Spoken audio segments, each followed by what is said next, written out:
тірі милашка, бірақ өте хитрый есеп. Дәл сені ұбт-да осы есеп қадап тастауы мүмкін. Сол себепті 1 минут уақытыңды бөліп, қазір 2 балдық есепті менімен бірге үйреніп ал. Мына есепті неге қиын деп жатырмын? Себебі бұл жақта бұл күрделі. Кәдімгі есепке ұқсамайды, күрделі екенін қалай білеміз? Если бір сан көбейтіліп тұрса, значит ол күрделі функцияға жатады.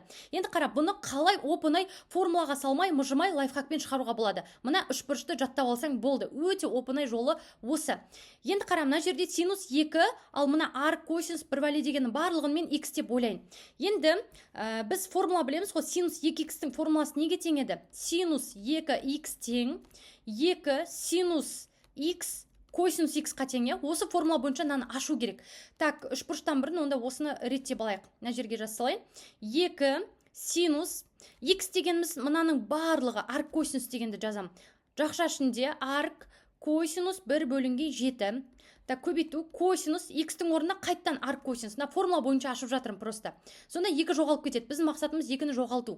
Так, арк косинус 1 бөлінген 7 кетен. Енді осы жерде өте күшті нәрсе бар. Син арк болса, олар бір-бірін қарама-қарсы болғандықтан жоқ болып кетеді. Мына жақта кос арк косинус бір-бірін жояды, просто 7-ден 1-дің өзі қалады. Енді біздің мақсатымыз синус пен арк косинусты табу. Екеуі екі түрлі болғанда всегда үшбұрышқа сала саласың. Ең оңай жолы осы. Так, осы жерде қараңдар, косинус 1 бөлінген 7 кетен дейді. Мынау а, мынау б, мынау с. Осы жерде косинус дегеніміз ол альфа бұрыштың іргелесіп жатқан катеттің гипотенузаға қатынасы, б-ның с-ға қатынасы, я? Косинус есептің берілгені бойынша міне 1 бөлінген 7-ге тең деп тұр. Уже подсказка саған, б деген 1-ге тең, с деген 7-ге тең. И осы жерден аны таба салу керек болды. Қазір не үшін екенін айтам, түкте қиындығы жоқ. Енді мынау Пифагор теоремасы ғой, аны табу үшін не істейміз?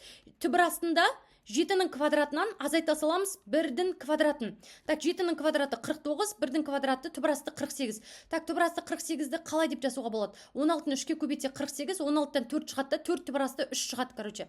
И а дегеніміз бізде 4 түбір асты 3 екен. Енді не үшін оны таптым мен? Себебі синусты табуым керек. Қараңдар, косинус арқылы біз синусты өрнектейміз. Сонда 2 тұра береді, көбейтілген. Синус дегеніміз альфа бұрышқа қарсы жатқан катеттің гипотенузаға қатынасы. Қарсы жатқан катет 4 түбір асты 3, гипотенуза бізде 7-ге тең. Болды, мен синусты тауып алдым.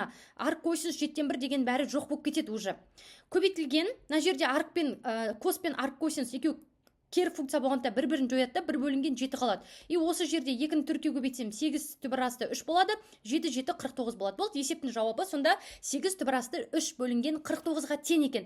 Тағы да осы сияқты күрделі есептерді оп-оңай менің жеке авторлық методикамен, оңай лайфхактармен үйренгің келсе, математикалық курсыма тіркеу